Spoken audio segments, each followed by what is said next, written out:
Good morning, students. I am Professor M.V.S.N. Sharma. In today's class, we are going to discuss a variant of a standard radar which is used to continuously observe the locations of an incoming target, that is a tracking radar. So, in this class, we shall see what is the basic operating principle of a tracking radar, what are the types of radars available, what are the techniques used to improve the target detection, and some examples of tracking radars. Before we go into the details, first let us enumerate the functions that can be done using a radar. As we already know, a normal radar can be used first to identify whether there is any target or not. Then we can also find its distance from the radar, that is range. This is measured normally from time delay of the pulse transmitted to the echo received. The second parameter that can be measured using a normal radar will be velocity of the target. For this, we take the help of Doppler frequency shift between the transmitted and received signals. The third one that can be done with a normal radar will be azimuth and angle information. This is obtained from the antenna pointing direction. The antenna is placed over a compass, and the way the antenna is moving in the horizontal direction and in the vertical direction will be indicated through a pointer on the compass to get this angle information. Normally, azimuth information is sufficient, but there are cases where we need both azimuth and elevation informations. The modern radars are designed to detect the shape and the type of the incoming target. For this, the echo signal is processed separately and we get these informations which will be useful to quantify whether the incoming target is a simple one or a complicated object or an unknown one. For this, we call the method as signature analysis or inverse scattering problem. By this, we are able to find the target size by looking at the magnitude of the return signal, and the return signal direction can be used to identify the target shape and components.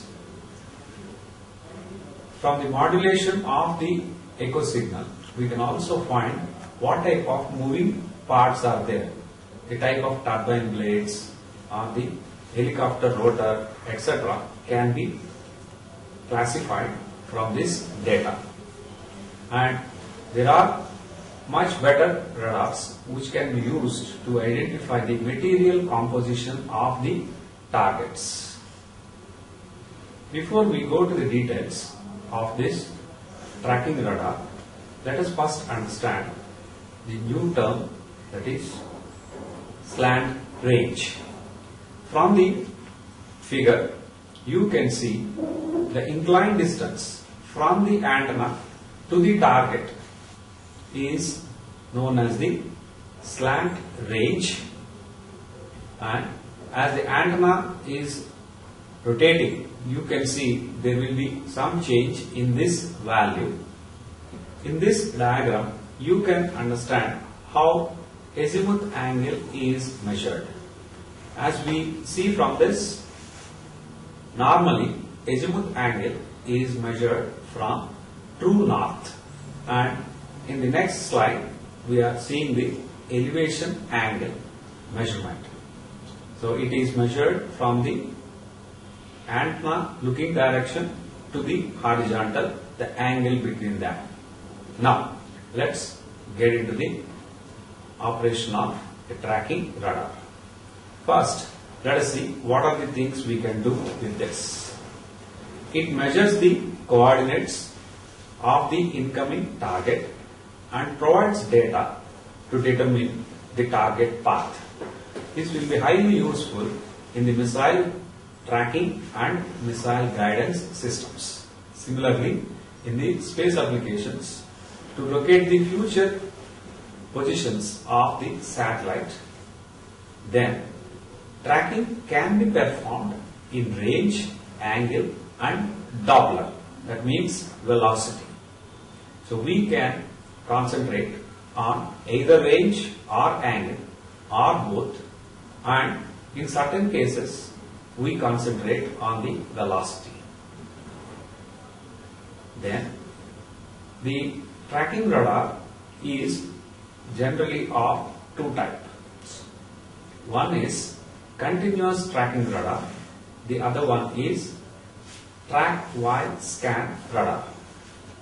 A tracking radar which is solely locked onto a particular target to give the coordinates of that particular target on a continuous basis is known as continuous tracking radar. This will be very expensive if multiple targets are there, because we have to go for so many continuous tracking radars for each of the targets. The second option is track while scan.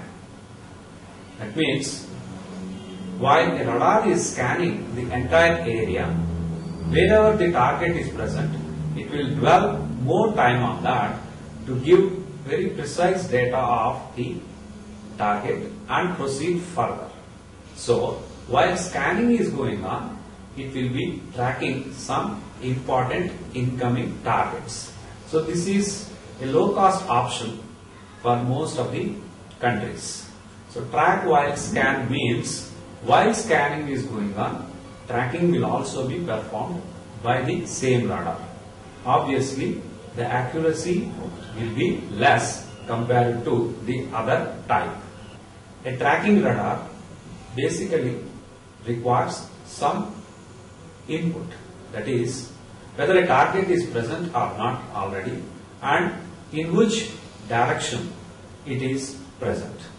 So an acquisition radar provides this data first, and the tracking radar will be locked onto the target and it will be able to give the data of the target on continuous basis from them. So the tracking radar is a secondary radar in general, whereas an acquisition radar is a primary radar. In this figure, you can see the applications of tracking radar. One is in space applications to track the satellites. Then for missile tracking, that is to understand in which direction the missile is traveling presently and what will be its future position in such a case. This will be useful to eliminate the incoming missiles very efficiently. The third one is for missile guidance. If you want to guide a missile so that the missile will be able to eliminate the target at shortest time, then this tracking radar information will be highly useful. Fourth one will be instrumentation radars are used as tracking radars to get the information of the incoming aircrafts or large ships, etc. They will be very useful for the controllers to get the exact information of the incoming object and convey the same to to the pilot. So now let us see what are the types available in tracking radars. The first and foremost will be single target tracker. This is for tracking a single target. So, as only one target is always in the range of this, it will be able to give the required data at a very high data rate. So, normally we will be satisfied if we can get about 10 observations per second. To lock on to the target and to be able to give the data of the target on a continuous basis, we require a closed loop servo system. And by this, we can try to keep the error between the target and the antenna loop direction very less. The second type of tracking radar available is automatic detection and track, ADT. Here, the tracking is done as part of the surveillance, and the rate depends on the time for the antenna to make one rotation. That means the antenna will be rotating at a high speed as in the case of a surveillance radar, but around the target location it will be made to rotate slow so that more pulses can be transmitted towards the target to get more accurate data of the incoming target. So, it can simultaneously track a large number of targets. Please remember, the earlier one is meant for a single target, but here we have the option to be able to track multiple targets. So, here a closed loop system is not convenient for this. The radar is not supposed to get locked onto a single target. Thereby, it works on open loop system.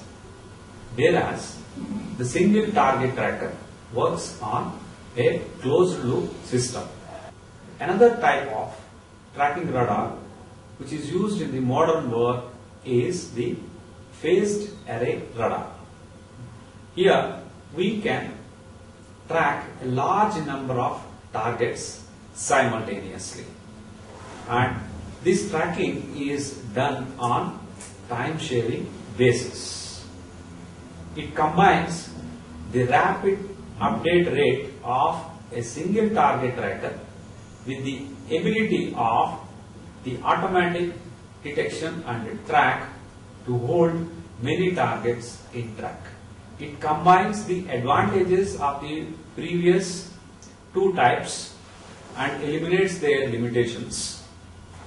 But only disadvantage is the cost of the system is very high. A track while scan is the old name of this tracking radar. That means while scanning is going on, tracking is also done. The present day name of this is the automatic detection and track. So by this we can understand that basically there are three types of tracking radars. One is a single target tracker, which is meant for tracking single targets. Next, we have automatic detection and track, which can track multiple targets, and it can be used also as a surveillance radar. The first one works on a closed loop system and it can track only a single target. The second one works on an open loop system, but it can track multiple targets. So, combining the advantages and reducing the disadvantages of both, we have the third variety, that is the phased array radar. Here, simultaneously several targets can be tracked as though we are tracking them individually. The accuracy of tracking is very high. But the disadvantage we get is that the cost of the total system will be extremely high. Now, let us go into the operational principle.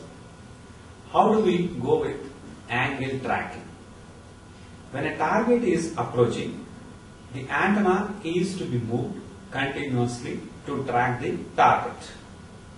To determine the direction in which the antenna beam needs to be moved so that we are able to track the incoming object, a measurement has to be made at two different positions adjacent to the target.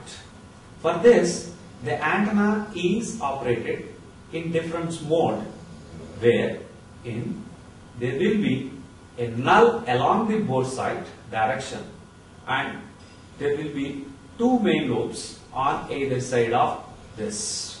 Then this antenna pattern is placed in the direction of the incoming target.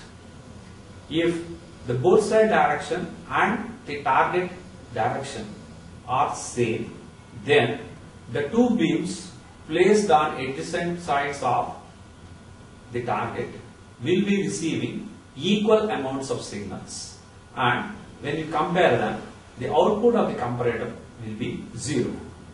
If they are placed not exactly so, then there will be high signal in one beam and low signal in the other. So there will be a comparator output, and this will be given to a servo system. The servo system output will be moving the antenna motors in such a way that the error between the two received signals is 0. Then we can say the antenna bore side direction and the target axis are coinciding.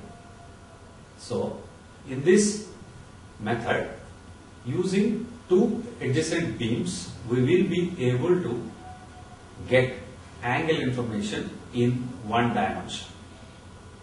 If we require angle information in two dimensions, that means both azimuth and elevation are required, we require 4 beams in all. That is 2 beams for azimuth and 2 beams in the orthogonal plane for the elevation. The crossover of the 2 beams determines the bore side direction. The tracking radar has to position the 2 beams so that the target axis and the bore side are made equal. If there is more signal output when a beam is placed on the right than on the left with reference to the target, it means that antenna is to be moved right so that the left beam can see more target size and can give more output equal to that of the right beam. And if additional positions are taken in the orthogonal plane, another angle can be tracked. So, what we can understand is that the error signal generating methods must be accurate to have good accuracy of tracking. So for this, we have several techniques. One is sequential globing. The second one is conical scan. The third one is simultaneous lobing or monopulse. Now, let us try to understand what are these 3 different techniques, and finally we will have a comparison. What is to be preferred for different cases. So in the diagram shown, the target is coming in a particular direction which we can say as the tracking axis, whereas the beam is having a different direction called beam axis. If they are different, as per the diagram shown, we have beam position A and beam position B. It means on either side of the target we are going to place the beams and take the return signals. So the return signal pulses are as shown in diagram A. Then if there is any mismatch between target direction and the tracking axis, as you can see, the beam A is closer to the target, whereas the beam B is a bit far off. So the return signals, if you try to look at, there will be disparity.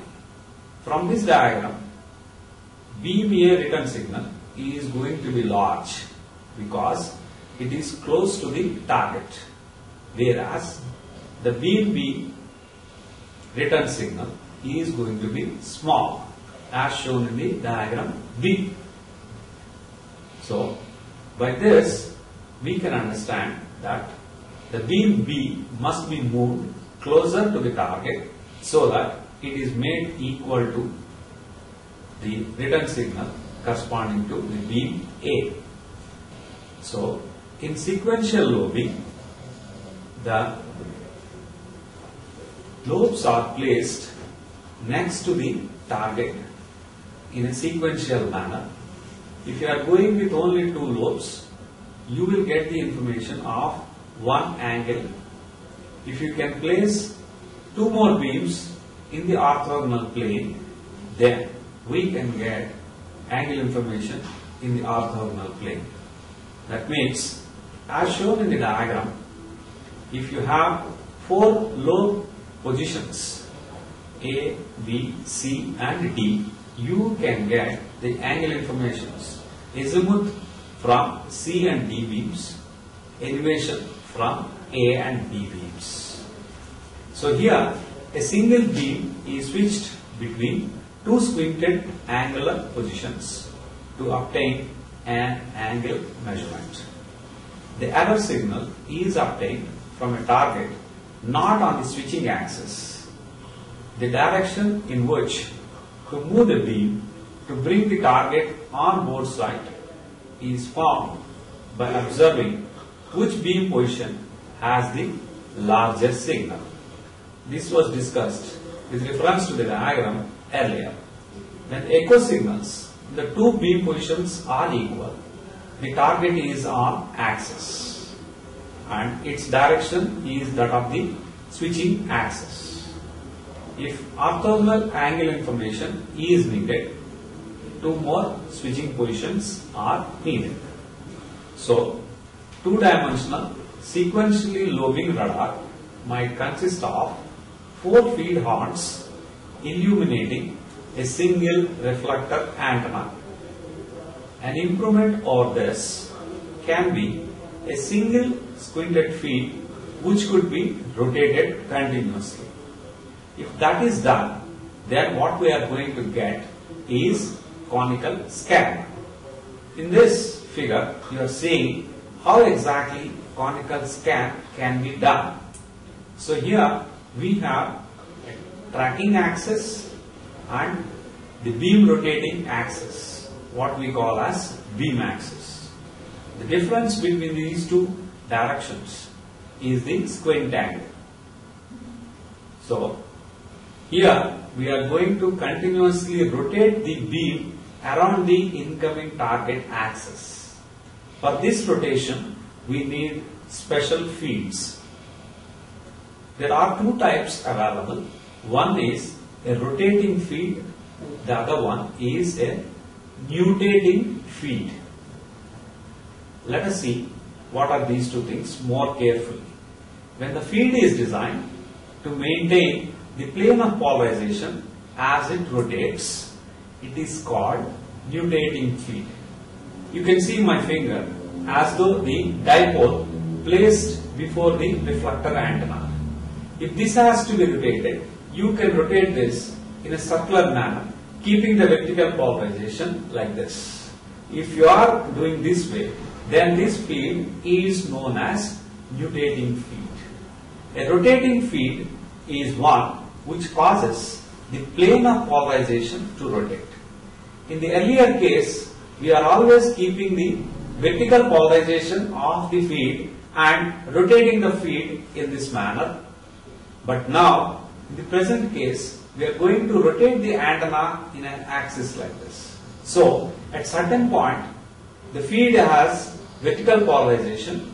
At another time, it will have horizontal polarization like this. Again vertical, again horizontal like this. It's going to be rotated around this. Then we call it as rotating field. You can see in this slide what is the comparison between these two types. A rotating polarization can cause amplitude of the target echo signal to change with time even for a stationary target on axis. So, you feel nutating field may be better, but nutating field is more complex compared to a rotating field. So, we prefer to use a rotating field wherein the dipole or the field will be continuously rotating and the plane of polarization is going to change. That is easier for the regular operation. A typical conical scan rotation speed might be in the range of 30 revolutions per second. It means in 2 seconds it's going to complete the one rotation around the target with several beams placed adjacent to each other. The same motor also drives a two-phase reference generator with electrical outputs at the conical scan frequency that are 90 degrees apart in phase. These two outputs serve as reference signals to extract the elevation and azimuth errors. Now, let us concentrate on the receiver. The receiver is a superhet receiver except for features related to the conical scan tracking. The error signal is extracted in the video after the second detector. Range gating eliminates noise and excludes other targets. The error signal from the range gate is compared with both the elevation and azimuth reference signals in the angle error detectors. From this, what we can understand is that in the superhet receiver, as we know, there will be a detector after the IF amplifier, which eliminates the carrier and gives the modulating signal output. So, we will have a video amplifier after this. That will be the error signal which is used to control the antenna rotation. Similarly here, the echo signals coming from different ranges are processed in different receivers. For this, we will have separate time domain filters which will be receiving the signals from different ranges. By this, we will be able to eliminate lot of unwanted signal from the stationary targets at different ranges. So, range gating eliminates noise, and the range information is obtained from the sum channel output of the antenna. These can be used as a reference so that azimuth and elevation angle information can be obtained by comparing the received signals from the sum signal in the error detectors. Let us understand some operational aspects. The angle error outputs are amplified and used to drive the antenna, elevation and azimuth servo motors. The video signal is a pulse train modulated by the conical scan frequency. It is usually convenient to stretch the pulses before low pass filtering so as to increase the energy at the conical scan frequency. To perform analog to digital conversion, pulse stretching is accomplished by sample and hold circuits conventionally. The same technique is being used here also. The PRF must be sufficiently large compared to conical scan frequency for proper filtering and avoiding inaccuracy of the angle measurement. The PRF must be at least 4 times of conical scan frequency, but normally we go with 10 times the value. We normally go with AGC, that is automatic gain control. It has the purpose of maintaining constant angle error sensitivity in spite of amplitude fluctuations or changes of the echo signal due to change in range. That means the output of the AGC is going to be a constant signal even though there are variations in the input. AGC is a negative current supplied to the amplifier to adjust the gain so that the input fluctuations are absorbed by the variations of the gain of the amplifier, and hence the output will have uniform value. In that sense, AGC can be considered as an amplitude equalizer. AGC is also important for avoiding saturation by large signals, which could cause the loss of the scanning modulation and the accompanying error signal. Here, the AGC will provide a very low gain to the amplifier, and thereby the output is within the saturation limits, and thereby still with large input you will be able to track the targets properly. The practical point here is the gain of the AGC loop at the conical scan frequency should be low so that error signal will not be suppressed by the AGC section.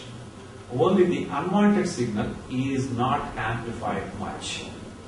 Here you can see how conical scan will have the output signal if the beam axis and the target axis are same. All target returns have the same amplitude under this condition, and there will be zero error signal. If that is the case, the antenna direction should not be changed, and here we say no action is required. In such a case, you can see the return pulses in the graph shown.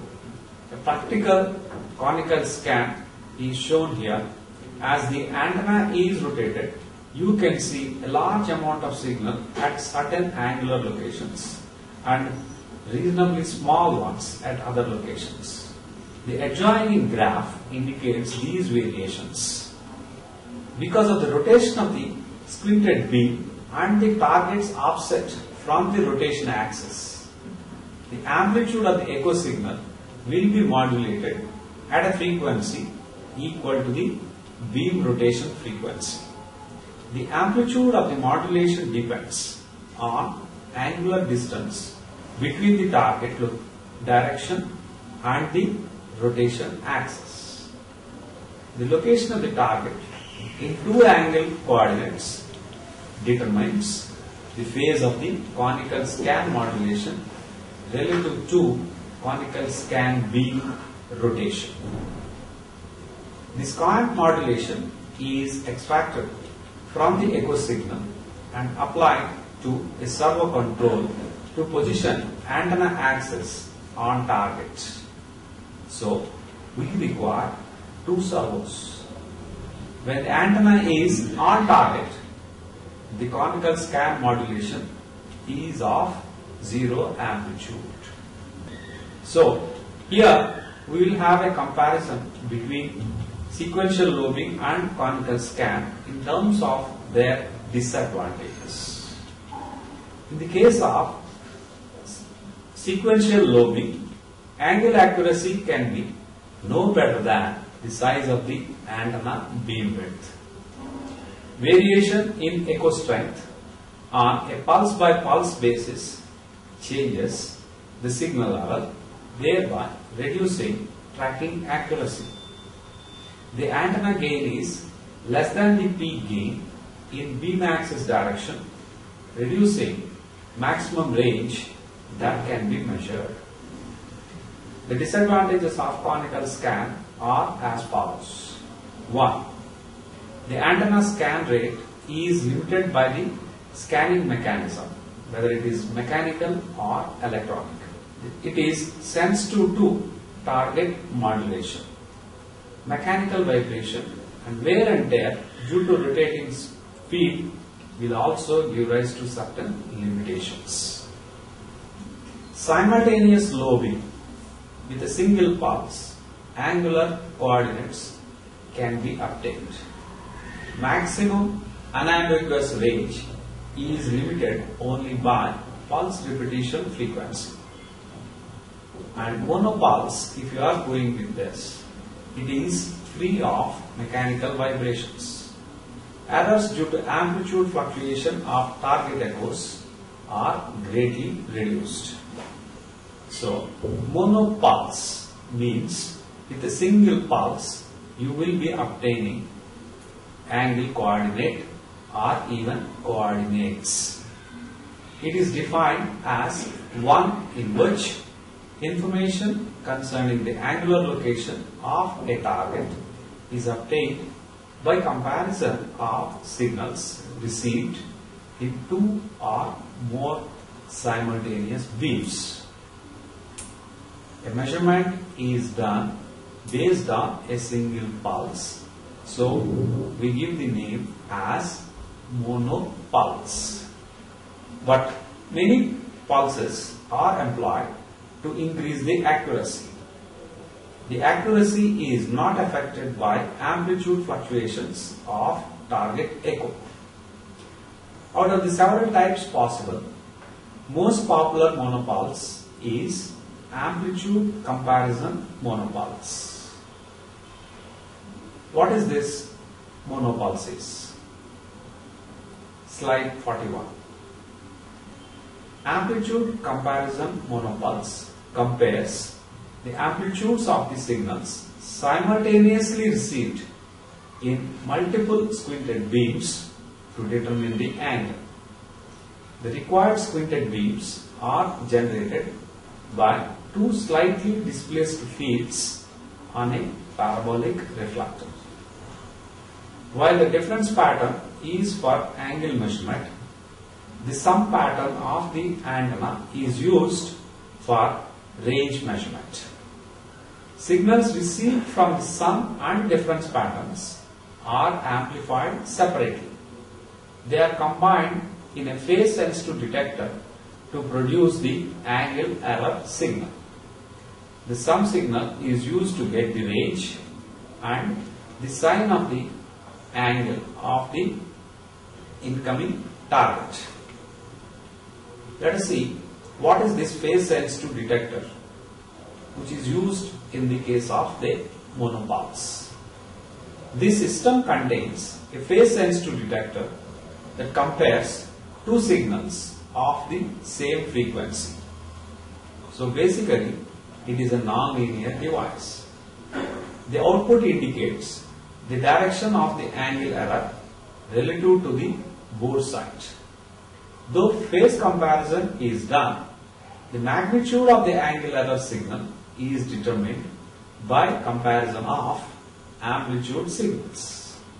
How does a 2D monopulse work? What we mean is two-dimensional monopulse. That means it gives the information of both the angle coordinates with a single pulse. Here, let us first understand some new components that are used.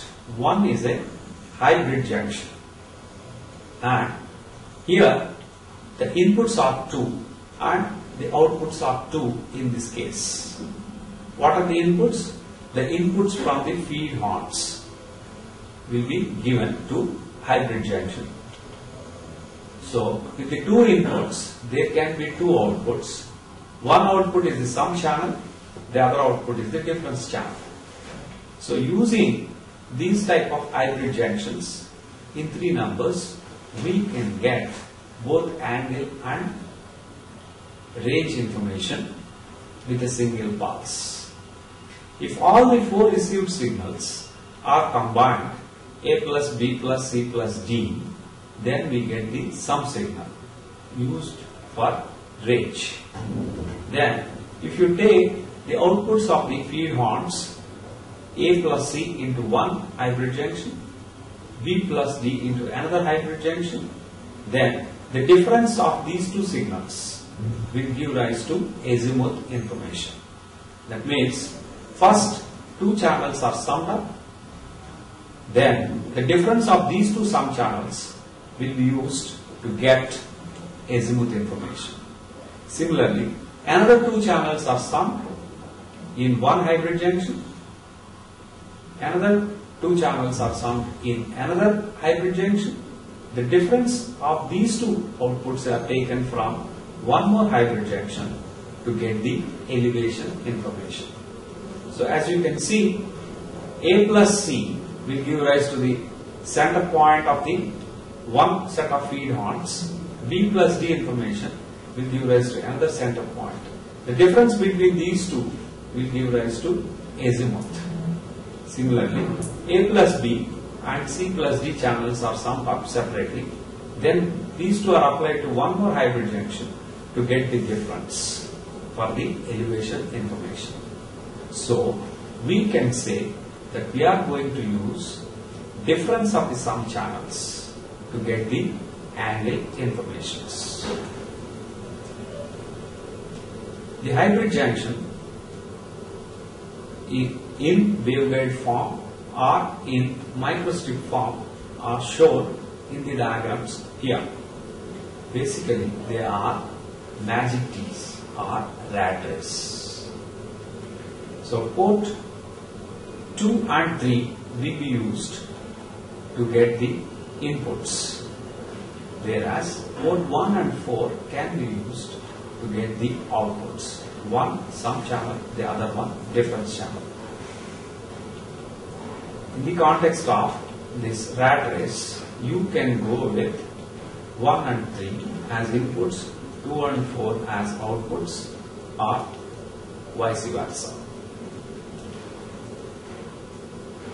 A complete block diagram of a monopulse to be used for 2 angle coordinates is shown in this slide. The antenna outputs are given to 3 different hybrids. One is for sum channel output, another one is for elevation, the third one is for azimuth. All of them are separately processed, and the azimuth and elevation error signals are given to servo motors to adjust the antenna location properly, and the range information is obtained from the sum channel. What are the precautions in this case? It is important that large relative phase differences do not occur among the 3 channels. A typical value generally tolerable will be 25 degrees of phase for proper performance.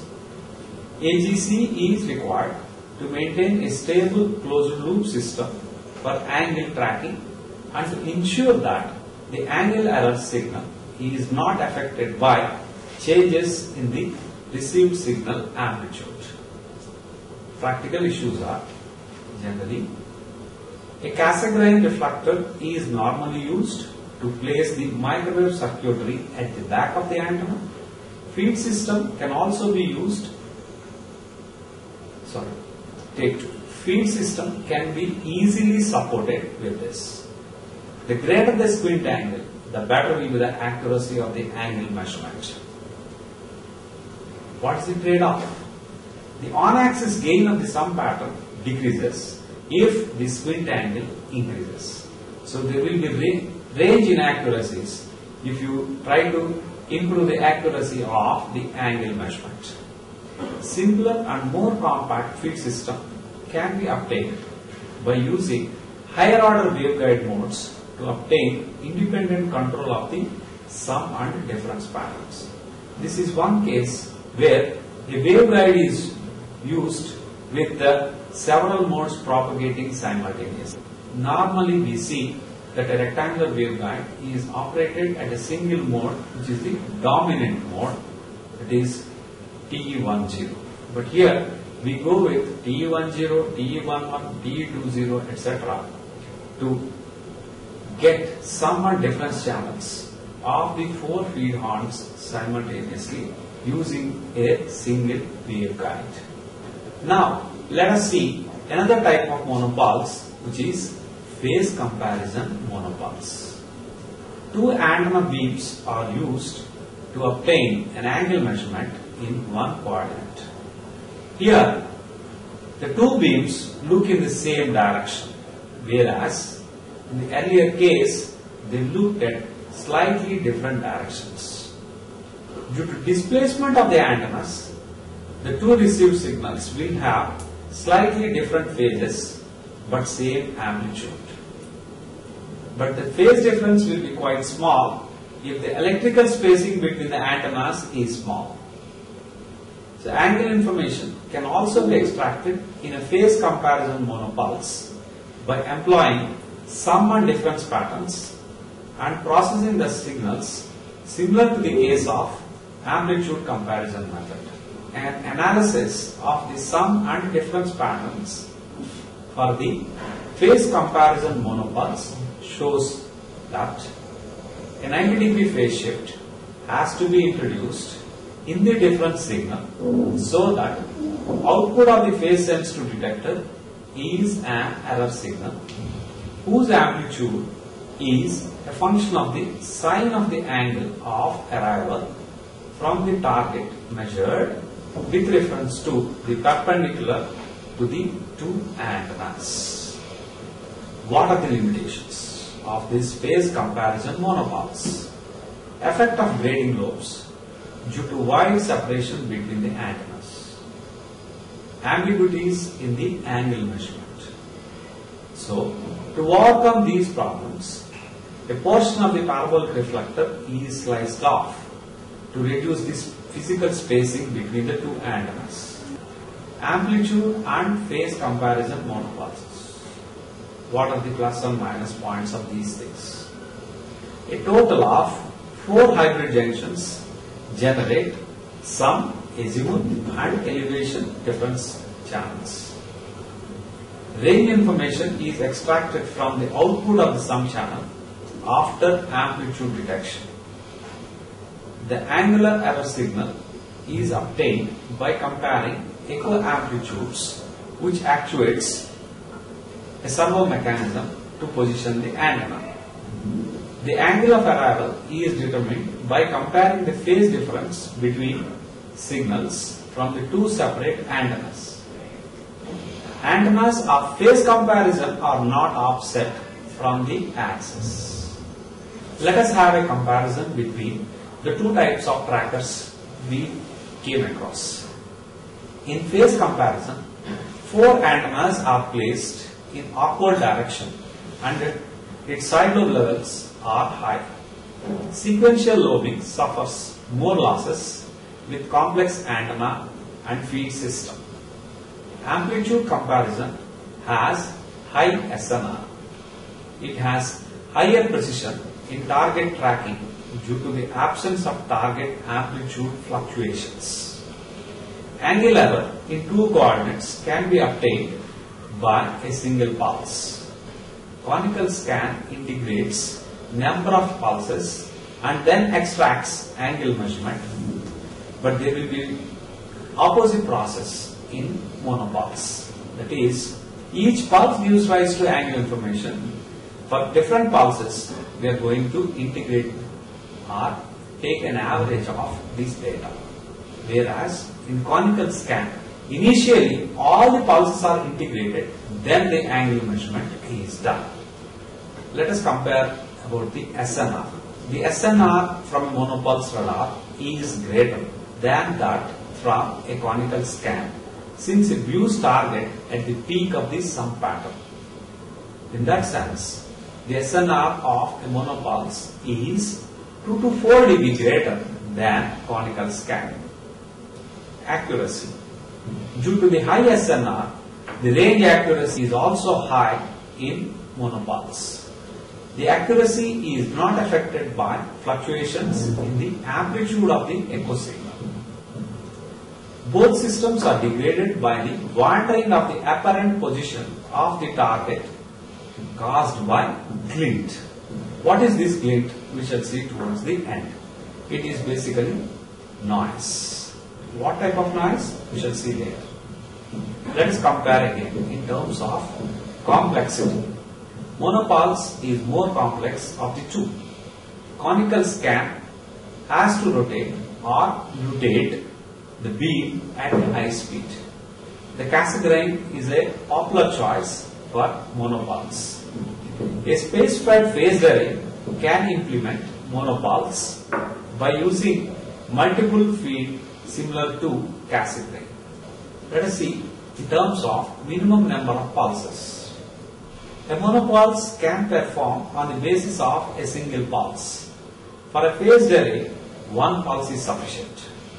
But normally, a number of pulses are usually integrated. The conical scan tracker requires minimum number of 4 pulses per revolution of the beam to extract an angle measurement in 2 coordinates. The monopulse first makes its angle measurement and then integrates a number of measurements to obtain the required SNR. The conical scan integrates a number of pulses first and then extracts the angle measurement. Susceptibility to ECM, electronic countermeasures, basically for jamming. Conical scan tracker is more vulnerable to spoofing that takes advantage of its conical scan frequency. That means the jammer sends a huge amount of signal at the conical scan frequency, which is a low frequency. Hence, he will be able to pump in good amount of signal and the radar can be easily jammed. And we know very well, it's not easy to change the conical scan frequency because the antenna is rotating by that and the servo motors are designed already for that. Hence, it is very difficult to avoid jamming in case of conical scan. It can also suffer from deliberate amplitude fluctuations. A well-designed monopulse is hard to deceive. The application. Monopulse trackers should be used when good angle accuracy is needed. When high performance tracking is not necessary, the conical scan tracker might be used for its low cost. So before we end, let us see what is this glint is. It is angle noise or angle fluctuation. It occurs with complex targets that have more than one scattering center within the resolution cell of the radar. A single point scatter, such as a spear, does not show glint, whereas in an aircraft there are several points of scattering and hence there will be glint. The greater the target in angle, the greater is the glint error. Here in this picture, you can see first missile guidance system to employ monopulse technique. It was developed in year 1953. Similarly, you know very well about the use of Patriots to counter the Scud missiles. So Patriots will have a phased array system which is used to track several targets simultaneously. You can see the details of Patriot air defense system in this slide. The monopoles or a phased array radar is used if extreme accuracy is needed. Its improved interference immunity, resolution, radar signal processing and angle accuracy made it imperative in all modern tracking or guidance systems. Thank you. Yeah, the following are the answers for the questions on tracking radar. How monopulse tracking radar is free of mechanical vibration? How monopulse tracking radar is free of mechanical vibrations? In a conventional radar, the pulses are sent while the antenna is moving from one location to another location. So, the mechanical vibrations due to antenna movement will be contained within these transmitted pulses, and the echo is also having the same thing. On the receiver side, the received signals are first added together or integrated together, and then we get the information on the range or angle. So, the conventional radar will have the difficulty of these mechanical vibrations, whereas in the case of a monopulse, only one pulse is sent at a time, and when pulse is being sent, the antenna vibration does not come into picture, and the received signal of this pulse is processed and the information is directly displayed on the screen. So, the mechanical vibration does not come into picture for the single pulse case. When we are taking several pulses together, then only the vibration aspect comes into picture. Try. How the accuracy of monopulse tracking radar is not affected by amplitude fluctuation of target echo. How the accuracy of monopulse tracking radar is not affected by the amplitude fluctuation of the target echo. The amplitude fluctuation of a target occurs because the radar looks at the target differently for different pulses due to its movement in a normal case. But in the case of a monopulse, the radar looks at the target at only once.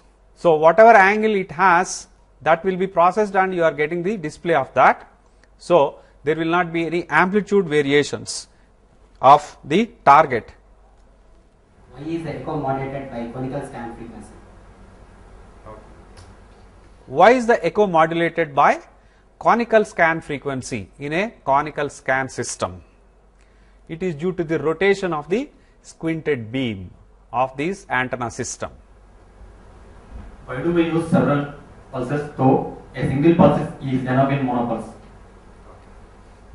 Why do we use several pulses though single pulse is sufficient in case of a monopole? Yes, by the design, a single pulse is sufficient to get the information on the range as well as azimuth angle or elevation angle, or both, depending on the capability of the monopulse. That is how the name has been given as monopulse. But with one pulse, whatever data we get will not be very accurate. So, to get more accuracy of our information, we normally send 3 or 4 pulses towards the target at a time and try to process the signals after the data is established. Why do we need AGC in a monopulse system? That's it. Why do we need AGC in a monopulse? AGC is always required to stabilize the receiver chain. So, here also we use the AGC to have a stability of the receiver closed loop feedback system. This is very much useful for the angle tracking and to ensure that the angle error signal is not affected by changes of the received signal amplitude. Thank you.